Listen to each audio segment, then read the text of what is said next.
El campanario. Testimonios y actualidad de la Diócesis de Barcelona. Un espacio de la Asociación Internacional Juan Pablo II. Hoy, jueves. Tras los pasos del Maestro, discernimiento en la Iglesia. Tenemos un programa muy interesante, muy bonito, muy especial, dedicado a la Santísima Virgen, con la advocación de Schoenstatt. ¿No es así? ¿Lo he pronunciado bien? Schoenstatt, perfectamente. Eso, perfectamente, tú mucho mejor, ¿no? Es un nombre, a veces nos cuestan, los nombres extranjeros nos cuestan un poquito. Y estamos con el encargado de este movimiento aquí en Cataluña y vamos a pedirle que se presente. Bueno, gracias en primer lugar por estar aquí, Javier. Yo soy Emili Puñet, formo parte de la rama de matrimonios, de la Liga de Matrimonios del movimiento de Schoenstatt en Cataluña. Para nada el encargado, ¿no? Pero hoy representante para hablaros a todos de lo que es Schoenstatt, lo que es María en el movimiento de Schoenstatt. Muy bien, pues si te parece empezamos por el principio para que si algún oyente no lo conoce bien o ha oído hablar y no sabe exactamente qué es este movimiento, que expliques un poco sus orígenes. Schoenstatt es un movimiento de origen alemán. De hecho, el nombre como tal significa lugar hermoso. Schöne Stadt, lugar hermoso. Muy bien. Así bautizaron a ese lugar en el siglo XII unas monjas agustinas que pusieron allí su convento, ¿no? Entonces, en el transcurrir de los siglos, en ese valle siempre ha habido una devoción mariana muy, muy alta, hasta que... ¿En qué valle concretamente? Valle de Schoenstatt. Sí, esto está, vamos a ubicarlo bien. Eso está a unos 100 kilómetros al sur de Colonia, muy bien. más o menos, a las orillas del río Rin. La Muy ciudad grande, más significativa, cercana, es Koblenz, Coblenza. ¿Sí? Entonces, en ese lugar, el fundador de Schoenstatt, padre José Kentenich, tuvo una inspiración y este movimiento se empezó a gestar allí de la mano de la congregación a la que él pertenecía, sacerdotes palotinos que estaban ubicados en ese valle. Muy bien. ¿Y este carisma en la Iglesia, qué puntos principales tiene? ¿Cuáles serían un poco las bases de su espiritualidad? Mira, Javier, básicamente es un movimiento apostólico de renovación, que su centro espiritual es un santuario de María, ¿sí? Después, a lo largo de la entrevista, explicaremos alguna cosa más. Pero básicamente se toma a María como madre y educadora, ¿sí? Ese sería el principal carisma. Como madre y educadora, María nos lleva a Cristo. Pero a la vez Cristo nos enseña al Padre, siempre de la mano del Espíritu Santo. Es decir, es un movimiento fundamentalmente mariano y trinitario. Perfecto, mariano y trinitario, queda muy claro, pero ¿cómo nos forma María? ¿A través de, por ejemplo, la mariología, conocer más de la vida de María, conocer la doctrina católica en general? En realidad hay una serie de axiomas o premisas que conforman la espiritualidad o el carisma de Schoenstatt, ¿no?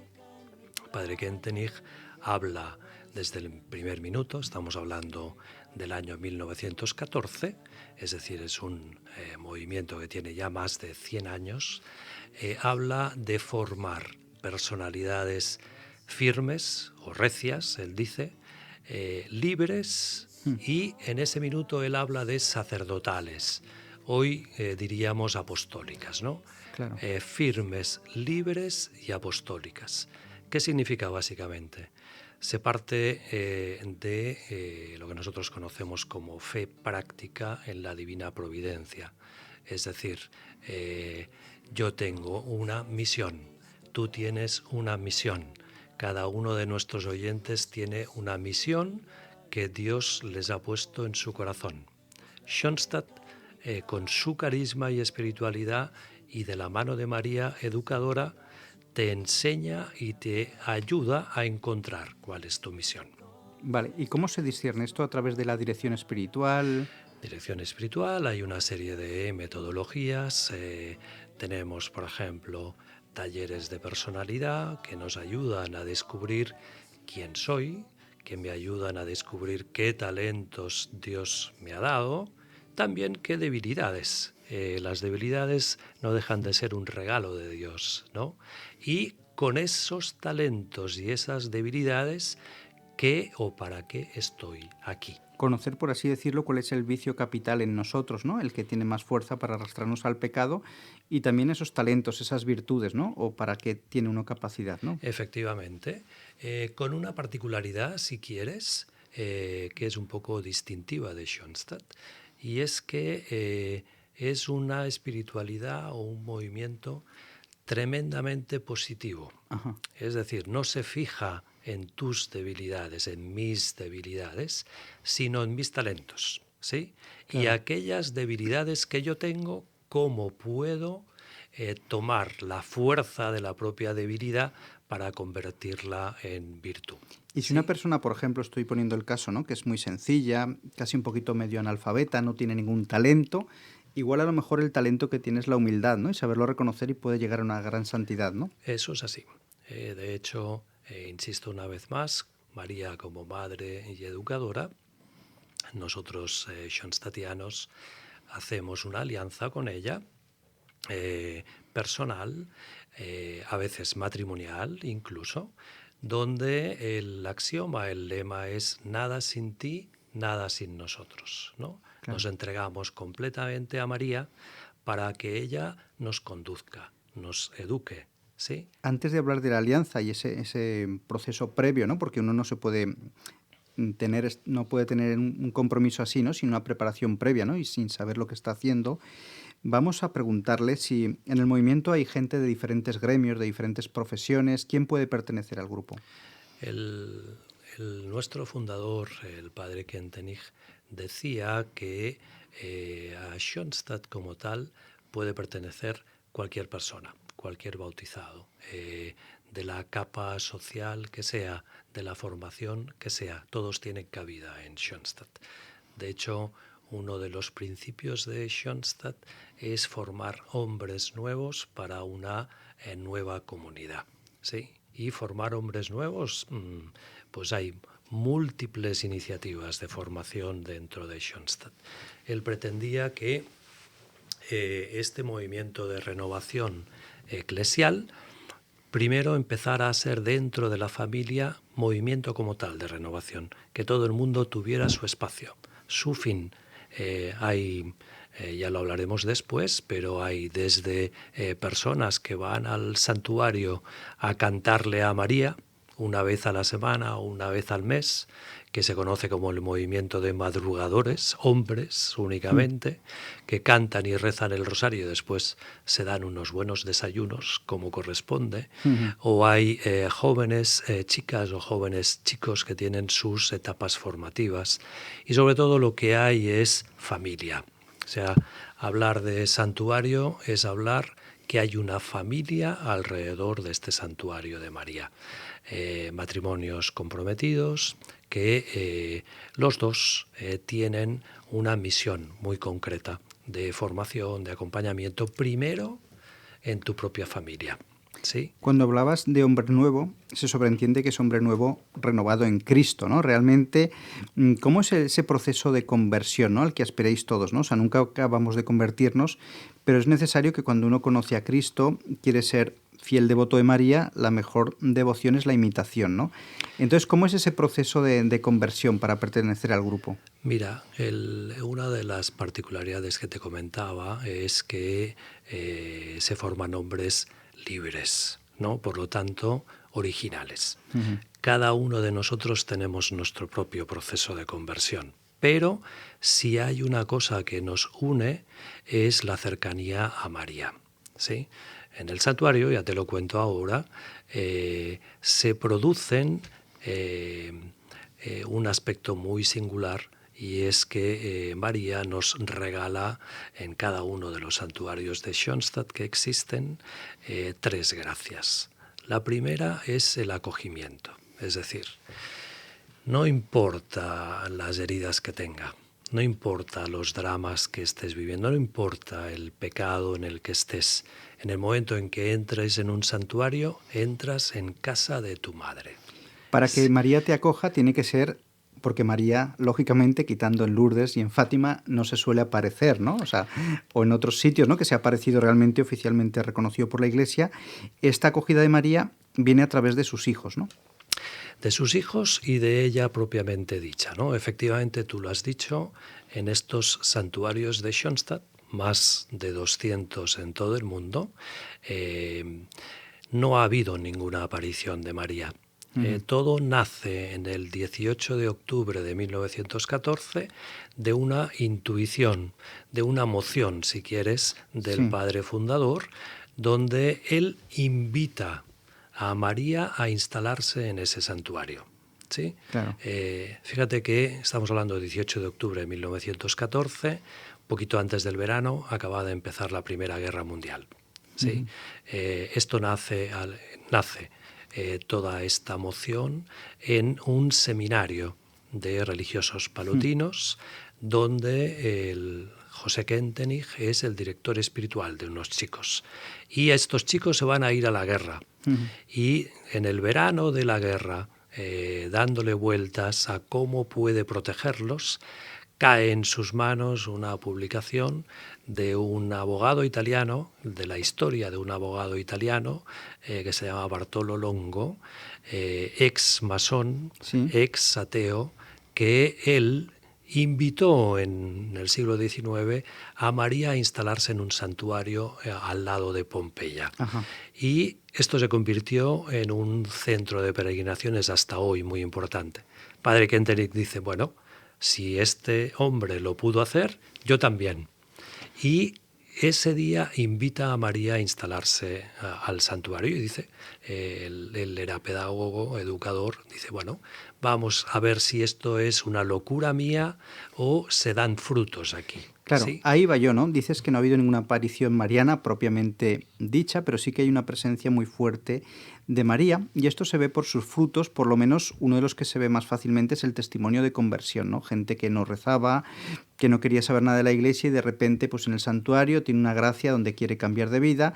Realmente esto naturalmente es muy difícil que suceda si no hay una gracia de arriba, ¿no? Eso es así. De hecho, te has adelantado a lo que yo te iba a contar, que es la segunda gracia. La primera es el acogimiento. Primero acoger, sí. Yo me siento en casa de mi madre. La segunda es que me transforma, efectivamente, ¿no? El cariño de mi madre, no importa cómo yo esté llegando, pero me siento transformado, convertido, en realidad. Y la tercera gracia es, bueno, pues ahora hay que contárselo a más gente, difundirlo, ¿no? Que es el envío apostólico. O sea, primero es el acoger al que viene, ese cambio en tu vida, o por lo menos ese inicio de cambio, ¿no?, que quieras cambiar, y luego pues el difundirlo, ¿no? Difundir los regalos que María te ha dado, ¿no? Eso es. Realmente, no sé si ha habido también, aparte de las conversiones, que es un milagro moral, ¿no? Y realmente eso es más... ¿Sí ha habido también alguna curación física a lo largo de la historia? No, vamos, no que yo sepa, quizás sí, pero yo no los conozco, pero no es, digamos, objetivo de esta espiritualidad de Schoenstatt las las curaciones físicas, sino las curaciones del alma. Sí, básicamente en eso estamos, ¿no?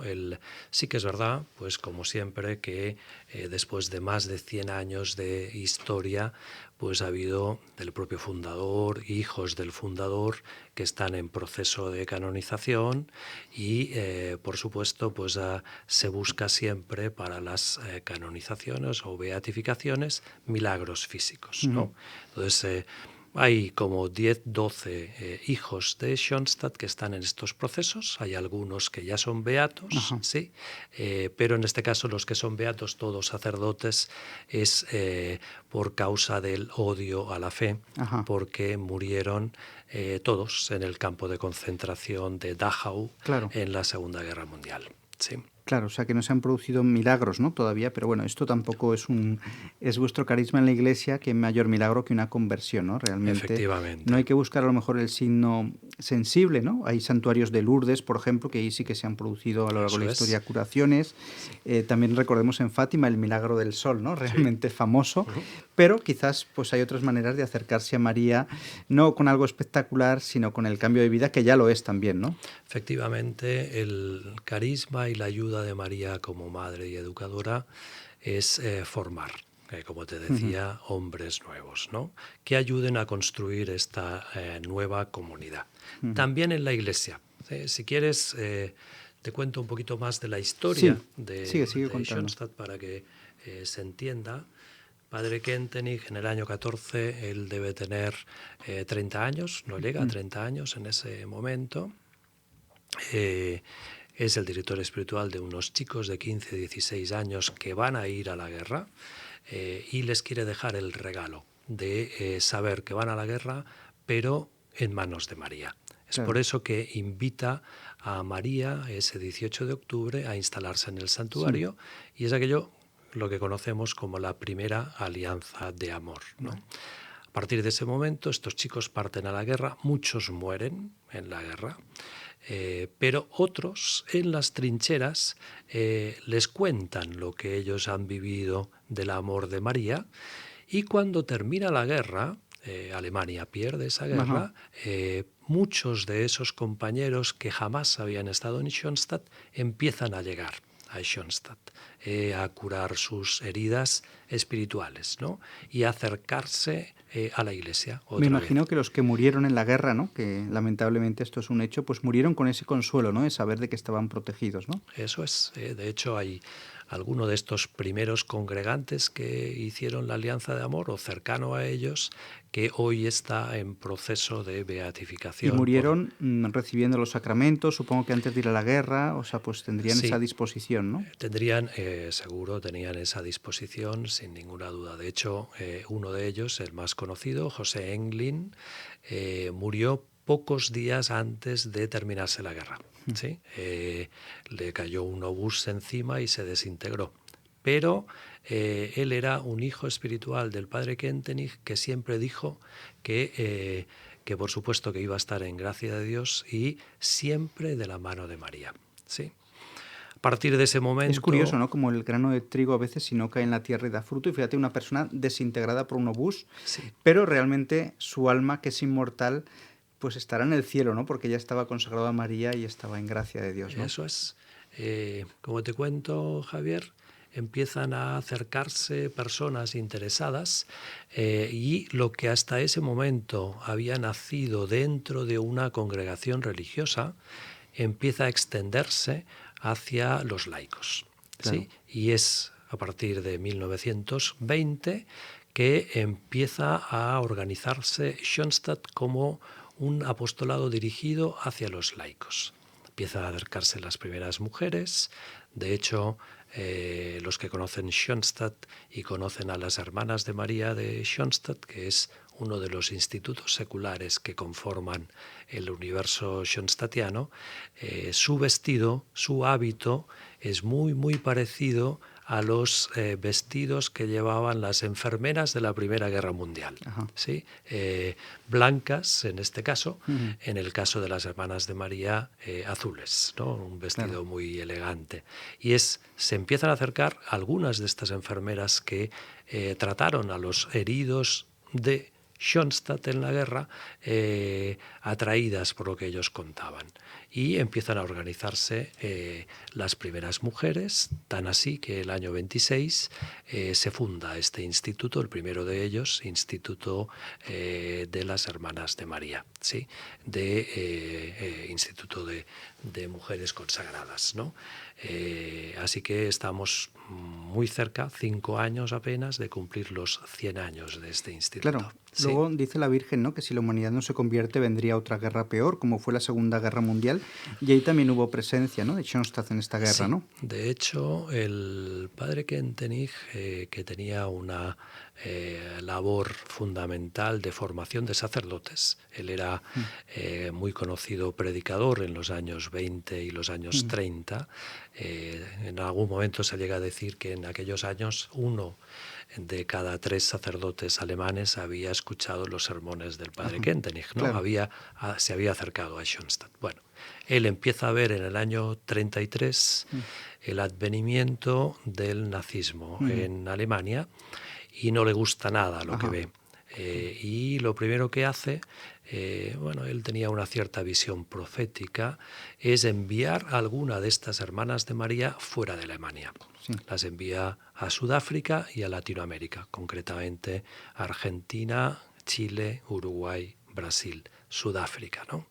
Y a partir del año 33 él va predicando el hombre orgánico, en contra del hombre mecanicista, nazis o bolcheviques, si quieres, vendría a ser lo mismo. El hombre mecanicista, que es el hombre masa, él le contrapone el hombre libre, el hombre orgánico que piensa por sí mismo, ¿no? Esto no les gusta nada a los geraltes del nacionalsocialismo, y en el año 41 es detenido y enviado al campo de concentración de Dachau, el padre Kentenich. Está a punto de cumplir 60 años, mi edad más o menos, ¿no? Y está enfermo, le falta medio pulmón por una tuberculosis que tuvo de niño o de joven. Todo el mundo piensa que él va a morir en el campo de Dachau. Y bueno, la verdad es que oportunidades de morir las hubo, sí, pero milagrosamente sale vivo de Dachau después de 3 años y medio de un infierno, y convencido de que es el momento en que la Iglesia tiene que abrirse a nuevos horizontes. O sea, ¿no? Que acaba la guerra, él sobrevive porque esta experiencia le marcó, ¿no? Fue como una especie de purgatorio en el campo de concentración, y todavía le quedarían años para seguir el apostolado mariano, ¿no? Eso es. De hecho, él nace con la convicción en el campo de concentración de Dachau, al que le guste, es donde los nazis recluyeron a la mayoría de sacerdotes católicos contrarios al régimen. Había más de 3.000 sacerdotes, entre otros muchos, ¿no? Muchos murieron. De hecho, como te contaba antes, 3 de estos sacerdotes schoenstattianos hoy beatos mueren o bien en Dachau o bien nada más ser liberados, ¿no? Padre Kentenich sobrevive, pero sale con la convicción de que este carisma, este proyecto que él ha venido pastoreando durante tantos decenios, tiene que salir de Alemania. Y empieza a hacer una serie de viajes internacionales, sobre todo por Latinoamérica, Chile, Argentina, Brasil, básicamente, también por Norteamérica. Y allí se van creando ya pequeñas comunidades, pequeñas familias. Es curioso, me llama la atención cómo este movimiento está tan vinculado a las 2 guerras mundiales, ¿no? Del siglo XX, ¿no? Hijo de la guerra, decía el padre Kentenich. Sí, las 2, ¿no? La primera y la segunda, y luego afortunadamente ya no ha habido una tercera, aunque bueno, ahora dicen que estamos en una guerra psicológica con esto pero propiamente, pues ya ha habido tiempos, aunque ha habido conflictos en el mundo, ha habido bastantes, ¿no? Pero así guerras mundiales no ha habido, ¿no? Entonces ya se organiza la congregación, el movimiento, mejor dicho, en tiempos de paz, ¿no? Sí, pero como te contaba, el fundador siempre dijo que el movimiento es hijo de la guerra, por lo tanto iba a tener siempre convulsiones, ¿no? Sin ninguna duda. Y de hecho las tuvo porque él era un poco avanzado a su época en cuanto a las formas, en cuanto a lo que predicaba de libertad, en cuanto a lo que predicaba sobre todo de integrar no solo mente y voluntad, sino también corazón. ¿Y esto fue bien entendido en la Iglesia, en la época? Pues mira, precisamente no. No fue bien entendido. De hecho, Schoenstatt tiene 2 visitaciones apostólicas en esa época. Estamos hablando de los primeros años 50.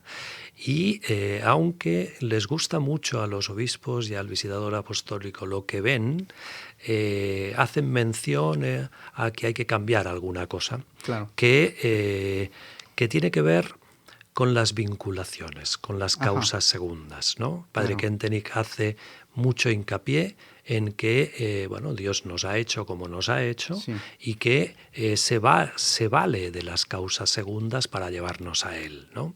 Entonces esta vinculación con las personas, con los lugares, etcétera, etcétera, no es bien entendida.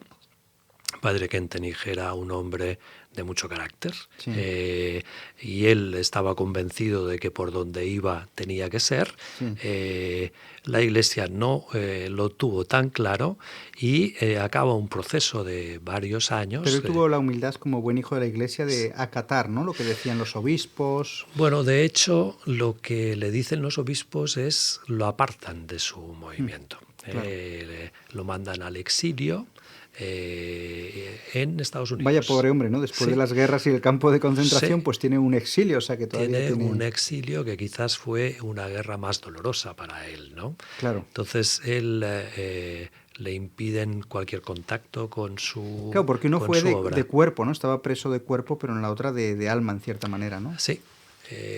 Le envían, como te digo, a Milwaukee, que es oeste medio de Estados Unidos, al lado cerca de Chicago, y allí le prohíben cualquier contacto con su obra, con su movimiento, ¿no?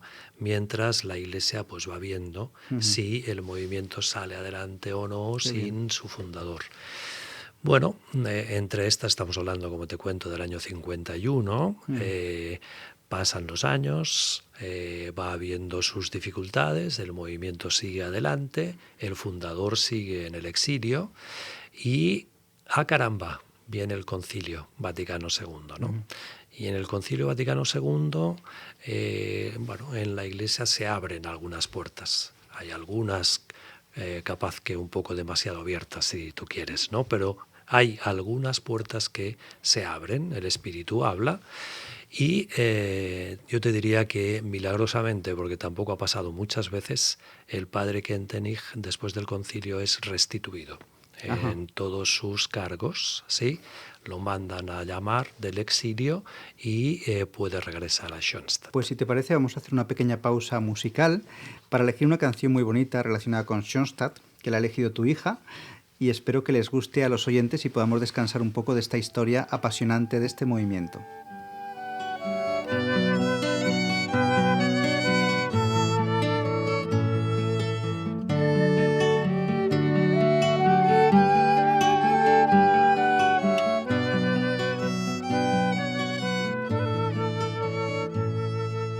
Todo empezó en una cruz donde un hombre sufrió y un Dios se entregó. Silenciosa la muerte llegó, extinguiendo la luz que en un grito se ahogó.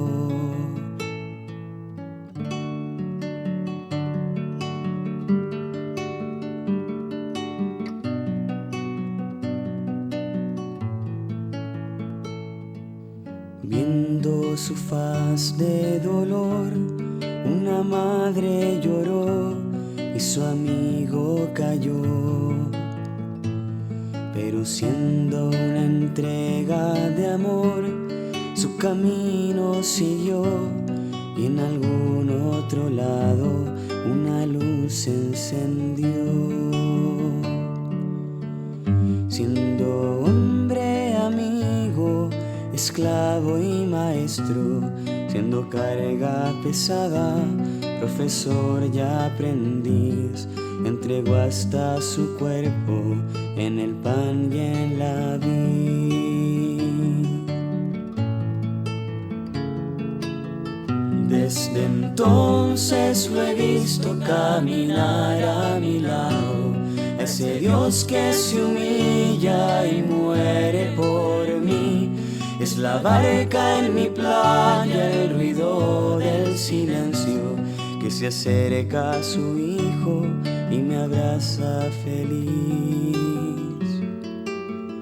Que se acerca a su hijo y me abraza feliz.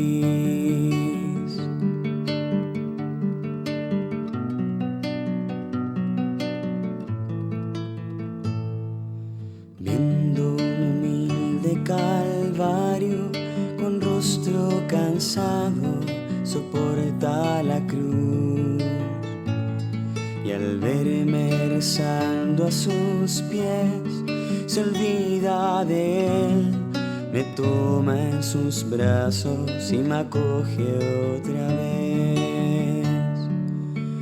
Siendo fuego, paloma, el agua y el viento, siendo niño inocente, un padre y pastor, hoy acepta mi ofrenda, es mi vida, Señor.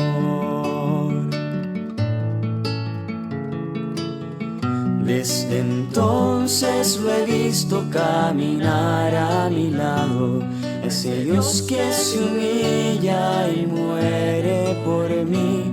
Es la barca en mi playa, el ruido del silencio, que se acerca a su hijo y me abraza feliz. Que se acerca a su hijo y me abraza feliz.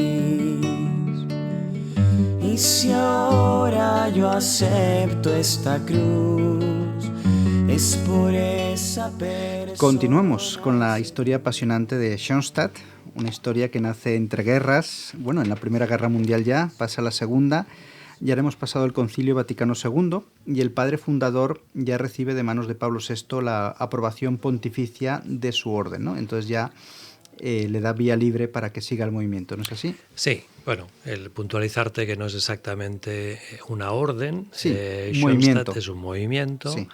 Que está compuesto por varios institutos de vida consagrada. Hemos hablado de las Hermanas de María, lo que no te he contado, y eso ahí viene testimonio matrimonial, mi esposa Silvia y yo tenemos 3 hijas.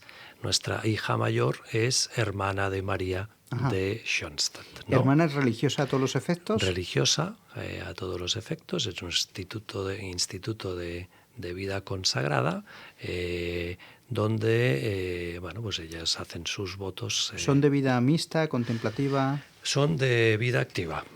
Aunque el padre fundador quería que estuvieran todas las realidades, y hay un pequeño grupo de hermanas de María que hacen vida contemplativa. Ajá. También, ¿sí? Como las hay que hacen vida de misiones, como las hay que son médicos o son enfermeras y trabajan en el mundo, ¿no?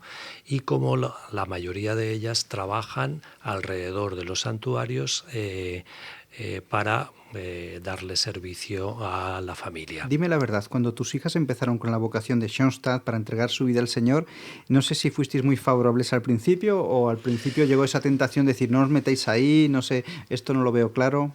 Mira, testimonio de matrimonial, te diré que vino el Papa San Juan Pablo II por última vez a España en el año 2003, ¿sí? A Madrid, si no recuerdo mal, a beatificar o canonizar a la Madre Maravillas, sí, junto entre con otros otras, 5 santos, sí. Entre otros, ¿no? Como familia íbamos a ir, pero yo tuve un problema de salud, me rompí el menisco, no podíamos estar allí. Nuestra hija, la más pequeña, era demasiado pequeña, pero las 2 mayores, 15, 16 años, querían ir de cualquier manera, y a través de alguien que nos contó, nos enteramos de este movimiento con este nombre tan raro, y ellas fueron con algunas chicas desde Barcelona allí. Cuando volvieron ya no quisieron saber nada más, solo querían buscar dónde estaba Schoenstatt, ¿no? Entonces nosotros las habíamos educado en católico toda la vida. Respondiendo a tu pregunta, nos encantó que ellas encontraran su lugar dentro de la Iglesia. ¿Sí? Entonces, bueno, su lugar, pero no el vuestro de momento, ¿no? El nuestro, nosotros las mirábamos y las acompañábamos. Estabais de observadores, ¿no? Sí. Por si acaso, a ver qué nos pasaba. Invitaban a las misas que hay todos los domingos en el santuario, en este caso en Valldoreix, y poco a poco fuimos visitando el santuario y nos enganchamos de la espiritualidad. La espiritualidad de Schoenstatt es como una lluvia fina. Sí. Una lluvia fina, pero por ejemplo, para el que va a conocer, hasta qué punto a lo mejor pues forzáis a que la persona se consagre o dejáis un poco mucha libertad y que esto vaya... Es una de las características de este movimiento, donde se respeta absolutamente la libertad y el proceso de cada una de las personas que se acercan. ¿Sí? O sea, que a nadie le decís, ¿no te gustaría ser de este movimiento? No.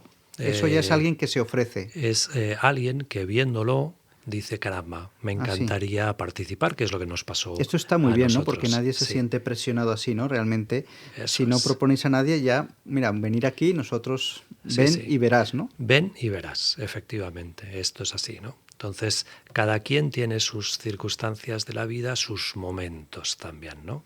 Y María, Jesús, lo están esperando, tal y como es, en el momento que corresponda, ¿no? Solo hay que tener un poquito de apertura. Nosotros nos empezamos a interesar y a enganchar más al movimiento cuando un día 27 de enero 2008, jornada diocesana en Barcelona, el entonces cardenal Martínez Istac, en el pabellón de los deportes creo que era, en la homilía de la misa, nos pidió a las familias que estábamos allí que ofreciéramos o rezáramos para que salieran vocaciones de nuestra familia a sacerdotes, ¿no? Luego mi esposa Silvia me contó que ella pensó, bueno, qué pena haberme dado hijos, solo tengo hijas, ¿no? Ese mismo día, por la tarde, después de comer, nuestra hija Raquel, la mayor, nos sentó a los papás y nos dijo Un que nieto. creía que tenía vocación. No había nietos, sino No, vocación. creía que tenía vocación, sí. Y concretamente a las Hermanas de María. De corrido nos dijo que llevaba 2 años peleándose con Dios. Dios insiste, nos contaba, y concretamente el noviciado de las Hermanas de María es en Chile. Con lo que nos dijo, tengo vocación y en un par de meses me voy a Chile, ¿no?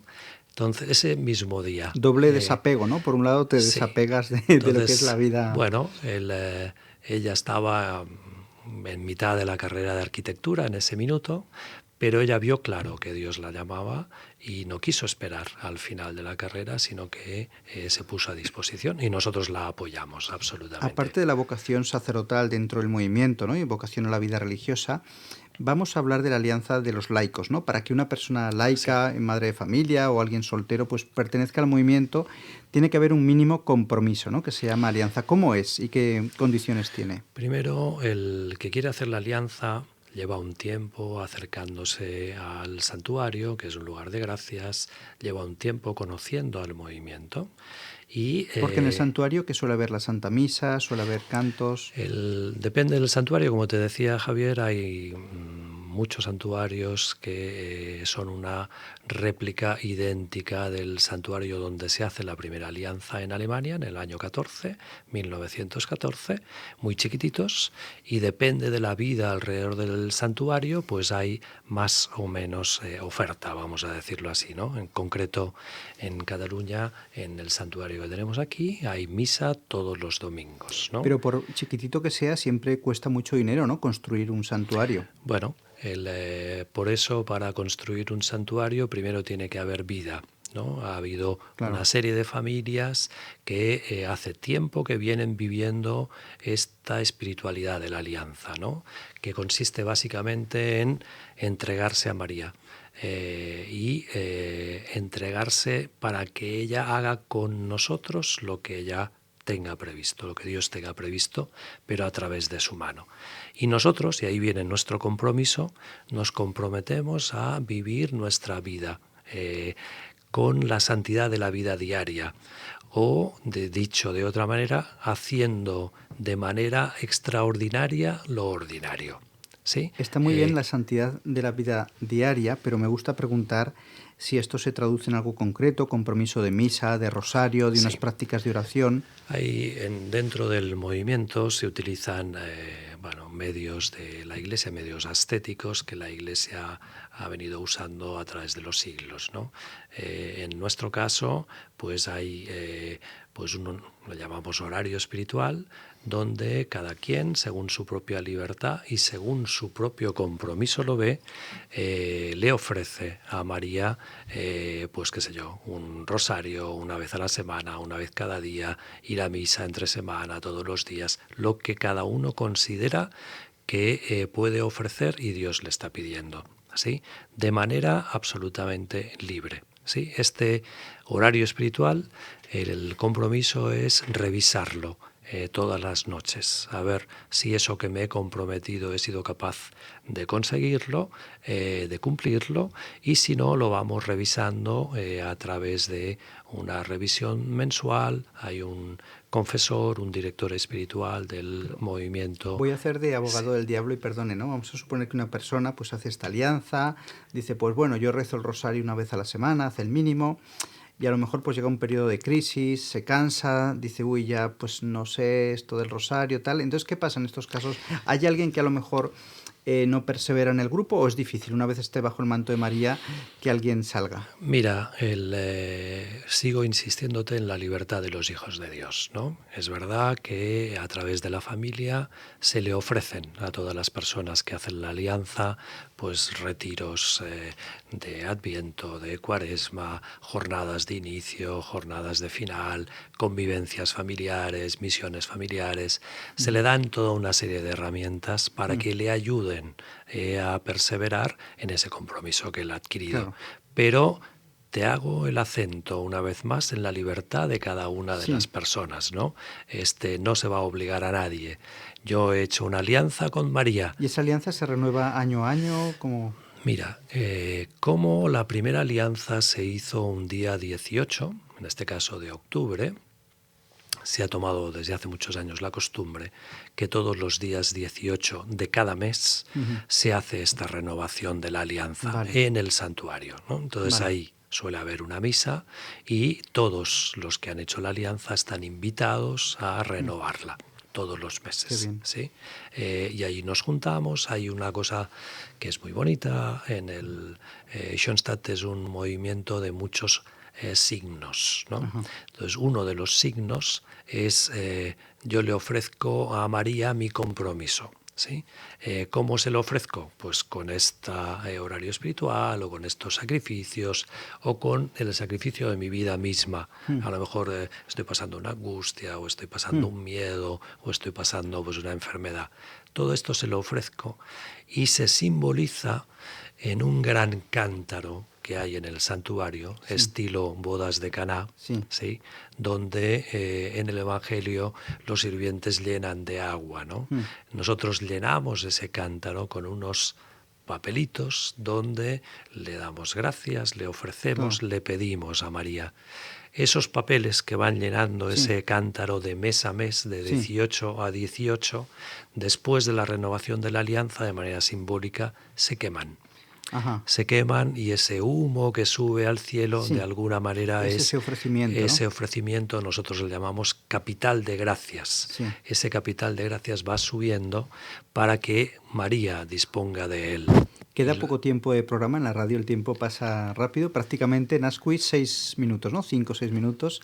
Pues quería preguntarte, porque está muy bien lo que nos cuentas, luego nos darás una web o para cómo contactar con vosotros, pero ¿cómo ha cambiado tu vida realmente a partir de ser de Schoenstatt?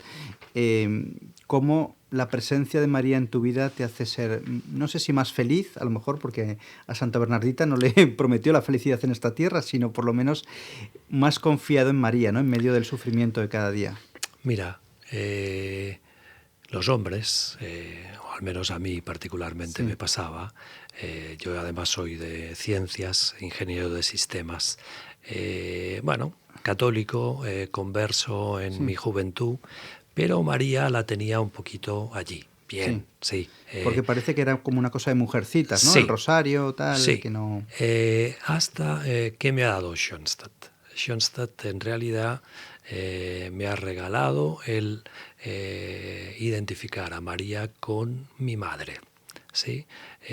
Como una madre. Y eso pues ha hecho que, por ejemplo, hoy nuestros oyentes no lo pueden ver, pero nos está acompañando una imagen de la Mater. Bueno, sí que se está viendo, ¿eh? A los Sí. oyentes no digo los... Vale, se verá luego en el En vídeo, el canal, claro. ¿no? Los oyentes, lógicamente... Eso es, pues esta imagen que vemos aquí... Aunque se emite en directo por Facebook también, ¿eh? Nos Mira. pueden estar siguiendo en Facebook, entonces en ese sentido sí que se ve por Pues Facebook. nos está acompañando una capillita de la Virgen de Schoenstatt que ha tenido mucho que ver también en mi vida diaria. Esto es un apostolado de la propia Virgen de Schoenstatt. Estamos hablando todo el tiempo del santuario, ¿no? De que hay que ir al santuario, de las gracias del santuario, pero ¿qué pasa con aquellos que no pueden acercarse? Bueno, pues algún schoenstattiano tuvo la idea de que fuera María a visitar a los que no con podían. la capillita. Con la capillita de la es Virgen. un buen apostolado para Sí. tener la presencia en casa, ¿no? Eso es. Y hay miembros de Schoenstatt que solo tienen capillitas y viven en Cádiz, por ejemplo, o en Sí. otro sitio. De hecho, estas capillitas de la Virgen Peregrina, se llama así, Sí. es una Virgen Peregrina. El apostolado consiste en que hay un misionero que se hace cargo, por ejemplo yo en este caso, y me busco a 10 familias y esas 10 familias reciben esta imagen 3 días al mes cada Esto una. también lo hacen los heraldos del Evangelio. No sé si conocéis las Efectivamente. capillitas de Fátima, que también es un Efectivamente. apostolado muy mariano, ¿no? Efectivamente. Pues ahora mismo te podría decir que en España hay alrededor de 2.000 de estas capillitas. Vamos a ser prácticos para que ninguno se escape del manto de María, ¿no? Que está acogiendo a todos los hijos que quieran pertenecer a este movimiento.